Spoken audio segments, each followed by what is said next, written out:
Halo semuanya, selamat datang di segmen analisa. Sekarang kita bahas adalah terkait dengan sidang perdata perdana hari ini di Pengadilan Negeri Solo terhadap Joko Widodo, Presiden ke-7 Indonesia. Ada dua hal yang digugat. Yang pertama adalah terkait dengan dugaan ijazah palsunya. Kemudian yang kedua adalah terkait dengan wan prestasi mobil SMK.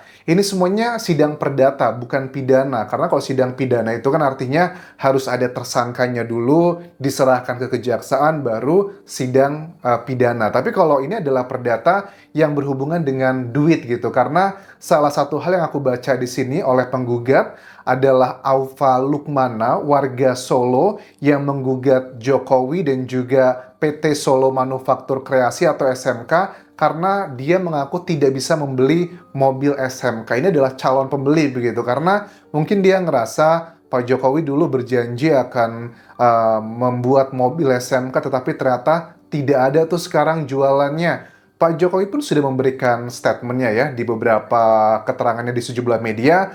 Jokowi dengan tegas mengatakan bahwa pemerintah itu sifatnya hanya mendorong saja, sementara untuk swasta adalah pihak yang menentukan kapan itu dirilisnya dan sebagainya sesuai dengan mekanisme pasar yang pasti tidak mudah. Jadi itu bukan lagi salah pemerintah. Cuman sudah ada masuk dalam persidangan yang digugat sih cuma 300 juta rupiah ya dari Aufa Lukmana ini. Ini bukan tentang uang. Kalau cuma 300 juta rupiah itu uang kecil bagi seorang Joko Widodo sebenarnya. Cuman bukan sekedar masalah uang. Sama juga seperti ijazah. Kalau sekarang kan yang lagi heboh adalah ijazah yang terkait di UGM ya, Universitas Gadjah Mada. Tetapi yang dibahas dalam sidang di PN Solo ini adalah SMA Negeri 6 Solo yang diduga ijazahnya Jokowi itu diduga dipalsukan juga di situ. Makanya yang digugat itu selain Jokowi ada juga SMA Negeri 6 Solo, KPU Solo, dan juga UGM. Ini semuanya saling berkaitan satu sama lainnya.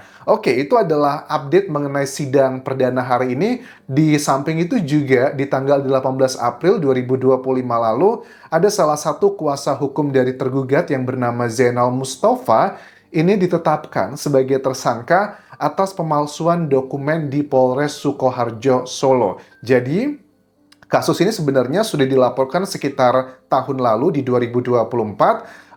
Dugaannya adalah si tersangka ini membuat surat palsu seolah-olah dia adalah mahasiswa hukum di Universitas Muhammadiyah Solo. Kemudian dia kan pindahan kuliah gitu kampus. Ternyata setelah dilakukan pengecekan menurut pihak kepolisian itu adalah surat palsu dan ternyata surat itu bukanlah miliknya. Ini yang menjadi salah satu indikasi apakah ini salah satu dugaan kayak kriminalisasi gitu. Makanya orang-orang yang diduga ini akan dilaporkan oleh timnya Jokowi ada 4 nama yang sekarang kita lihat di media massa. Salah satunya adalah ya kayak Roy Suryo, Rismon Hasiholan, dan ada beberapa nama lagi walaupun belum ada statement resmi. Cuman kita sudah melihat arahnya ini bakal ada yang dilaporkan. Berat, ini sama sekali tidak gampang teman-teman. Kita udah bahaslah terkait dengan statement-statement, dugaan-dugaan dari ijazahnya Jokowi, macam-macam dan sebagainya. Ini ada hal yang baru lagi dari analisanya Rismon Hasiholan yang merupakan mantan dosen dan juga pakar telematika di Indonesia ya. Ada yang disampaikan dalam unggahannya, analisanya di akun Twitter atau X-nya. Ini metode atau alat yang dipakai, ini adalah ELA atau Error Level Analysis. Jadi atas kedua citra digital wisuda yang beredar, kotak merah menandakan potensi edit karena sebaran kompresi yang tidak seragam. Kotak merah menandakan potensi edit karena sebaran kompresi yang tidak seragam. Jadi kalau kita lihat dari gambar-gambar ini yang beredar di masyarakat, foto-foto wisudanya Jokowi, karena kan foto-foto ini juga berasal, itu aku cek dari tahun lalu ya, pada saat Pak Jokowi itu melakukan acara kayak kumpul dengan para alumni UGM angkatannya, kan kumpul tuh ya. Itu ternyata kan ini adalah tayang dari Sekretariat Kepresidenan ya. Itu kan ditunjukkan ini foto-foto waktu wisuda kita Pak, itu ada saya juga. Nah, ini adalah dugaannya yang dijadikan bahan analisis dari Rismon. Terus dari sini kita bisa melihat teman-teman bahwa dari foto yang beredar ini memang banyak sekali yang titik-titik merahnya, dan titik-titik merah itu diduga adalah editan. Nah, ini harus ada, ya ini adalah salah satu bagian yang ilmiah, karena kan metode analisa. Cuman, apakah metode analisa ini sudah terverifikasi atau tidak? Sama lah kayak di dunia psikologi ya.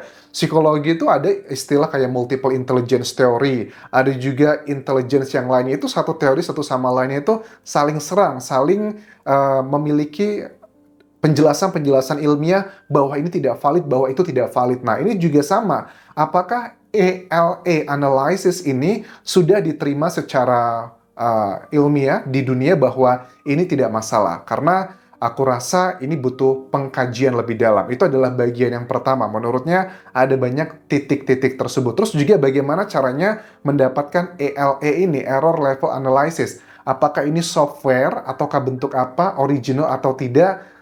Jadi dalam dunia penelitian itu nggak bisa serta-merta satu data bisa menyelesaikan semua masalah. Pasti ada komponen-komponennya. Dan ini masih belum clear sih. Kenapa kok bintik-bintik merah tersebut dikatakan sebagai dugaannya palsu? Ada nggak penjelasan ilmiahnya lebih detail? Alasan sih karena sebaran kompresinya yang tidak seragam. Apa itu kompresi? Apa itu A, B, C, dan D? Itu adalah bagian ilmiah yang nanti akan menjadi perdebatan dalam persidangan. Dari tergugat dan penggugat, mereka akan menghadirkan saksi ahlinya masing-masing. Dalam setiap saksi ahli, pada umumnya, mereka lebih akan memberikan favor atau mendukung orang-orang yang mengundangnya. Jadi saksi ahli akan dilawan dengan saksi ahli. Bagian yang berikutnya, yang juga dijadikan bahan yang dinilai janggal adalah tentang apa itu stiker, bukan stiker ya, apa kayak stempel ya, stempel warna di foto ijazah yang punya Pak Jokowi itu kok warnanya kayak di belakangnya kayak terputus gitu loh, padahal ada salah satu contoh yang ijazah UGM juga, ini stikernya, stempel warna merahnya itu berada di depan fotonya. Ini penjelasannya seperti apa? Dugaannya, ini Roy Suryo juga termasuk yang vokal membahas mengenai isu tentang stempel tersebut. Kenapa? Kan pada umumnya kalau kita ijazah kan ya, fotonya dulu dipasang, habis itu baru distempel. Nah, sedangkan yang ini yang beredar di masyarakat terkait dengan dugaannya adalah ijazah dari Jokowi ini, kok berbeda gitu, unik gitu loh. Jadi ada stempel merahnya itu pada saat mengenai jasnya, kayak bukan berada di atas, tapi itu kayak editan begitu. Nah, tetapi ngomongin soal ijazah ini juga, aku sempat lihat waktu semalam ada wawancaranya Roy Suryo kan ya, ini ijazah yang kita pakai adalah ijazah yang ditunjukkan oleh salah satu kader PSI. Jadi kalau memang ijazah ini adalah palsu, salahkan aja dia gitu. Ini kan mengenai metode ngambil sampelnya seperti apa. Karena kan Jokowi juga sudah mengatakan, saya tidak mau disuruh-suruh untuk menunjukkan ijazah saya.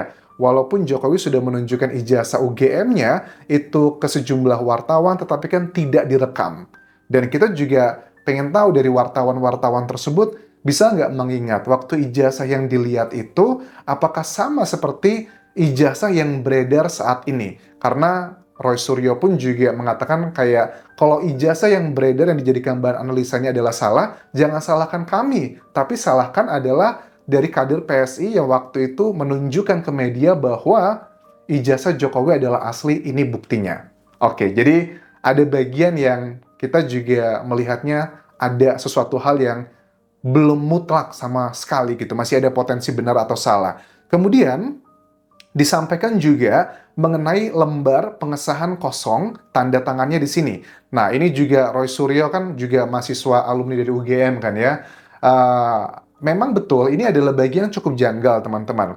Ada lembar di cover di skripsi itu biasanya ada tanda tangan dari para dosen ya, pembimbingnya ataupun juga pengujinya. Ini kosong begitu. Apakah ini adalah kesalahan teknis ataukah seperti apa? Karena jujur dulu juga sama ya, kalau di kampusku dulu, kampusku yang di Thailand ya, bukan di Indonesia ya, yang di luar ya, itu lembar ratifikasi atau pengesahan hanya dibuat itu 7 lembar atau 8 eksemplar ya, 7 buku gitu kan ya. Nah, yang ada tanda tangan ratifikasi itu nggak semuanya sih. Kalau aku dulu ya, seingatku tuh nggak semua lembar itu ada ratifikasinya. Yang ada ratifikasinya itu cuma buat koleksi perpustakaan, koleksi pribadi, sama koleksi dari fakultas. Tapi yang lain-lainnya itu ratifikasinya nggak ada tanda tangannya. Seingat aku dulu juga waktu aku kuliah di luar itu nggak seperti itu. Waktu di Indonesia sih udah lama juga ya, kayaknya sih kalau di Indonesia ada. Nah, apakah ini ada kesalahan teknis atau seperti apa? Karena kan ada beberapa eksemplar. Nah, ini yang membuat kecurigaan dari Rismond dan juga Roy Suryo yang mengatakan yakin ini seperti itu gitu. Dan Roy Suryo pun mengatakan dengan tegas bahwa dia adalah dari beberapa orang yang sudah melihat secara langsung skripsinya Jokowi. Ditunjukkan sama pihak UGM-nya langsung. Tapi kalau untuk ijazah, memang dia mendapatkan datanya adalah dari foto yang beredar di masyarakat yang diduga itu dipublikasikan oleh salah satu kader dari partai PSI ya saat itu. Itu adalah bagian yang dicurigai. Yang kedua, berikutnya adalah tentang tulisan tesis dan skripsi. Sebenarnya dalam bahasa Inggris, tesis dan skripsi itu artinya sama, teman-teman. Karena aku menggunakan S1-ku, S2, S3, S2 semuanya, aku tuh menggunakan dalam bahasa Inggris kan ya, tesis atau skripsinya gitu. Jadi, walaupun aku S1 dulu, aku tetap menggunakannya kata-kata tesis, karena memang artinya tesis itu adalah skripsi. Cuman di Indonesia, secara common sense, bahwa tesis itu artinya untuk S2, kalau yang skripsi itu adalah S1, kalau S3 kan disertasi. Nah, tesis dan skripsi secara harfiah, secara terminologi, artinya adalah sama. Yang menjadi pertanyaan adalah karena kan jurusannya ini adalah jurusan yang bukan internasional, kehutanan ya di UGM. Dan kalau bukan jurusan internasional kan biasanya akan menggunakan bahasa Indonesia yang sesuai dengan EYD gitu. Jadi kalau dipertahankan di depan Dewan Penguji Tesis, Fakultas Kehutanan Universitas Gadjah Mada Yogyakarta, dan diterima untuk memenuhi sebagian dari penyertaan guna memperoleh gelar sarjana kehutanan pada tanggal 16 Oktober 1985. Ini kan di bagian ratifikasinya. Nah, yang di bagian berikutnya, tulisannya itu bukan tesis, tapi adalah skripsi. Nah, ini di bagian awalnya itu tulisannya adalah skripsi yang berjudul Studi tentang Pola Konsumsi Kayu Lapis pada Pemakaian Akhir di Kota Madia, Surakarta.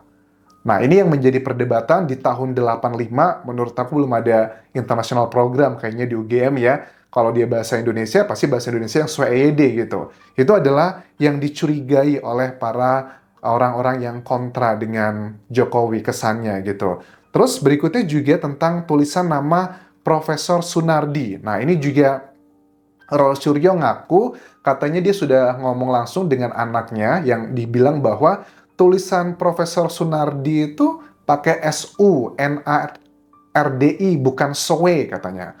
Terus tanda tangannya juga katanya kok dugaannya adalah kayak palsu gitu.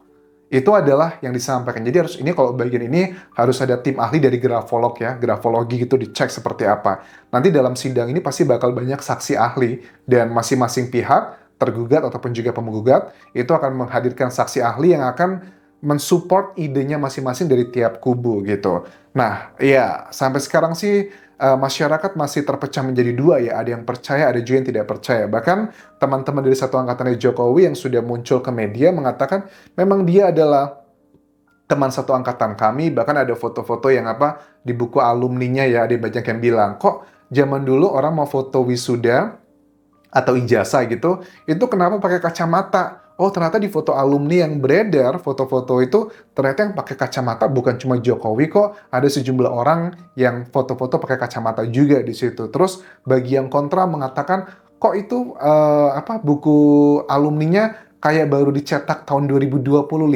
Ya, macam-macam lah pro dan kontra. Ini pasti bakal tinggi subjektivitasnya dan yang bisa mengerem atau ngebuat kita lebih cooling down adalah dengan data ilmiah. Dan kita sebagai masyarakat awam, ini bukan tentang lagi penting nggak sih S1 atau ijazah UGM sebagainya, tapi kayak tentang kejujuran gitu ya bagi sebagian orang. Walaupun mungkin sebagian orang juga punya misi-misi tertentu begitu. Dan kita lihat nanti, akankah mereka-mereka yang begitu vokal yang menduga bahwa ijazah Jokowi adalah palsu akan menang dalam persidangan atau justru malah mereka bakal menjadi tersangka dalam kasus ini. Sampai jumpa lagi di video berikutnya. tinggalkan like dan juga komen, subscribe channel YouTube ini, follow Instagram, Facebook pageku, dan juga akun TikTok Dian Jasa Semara. Sampai jumpa.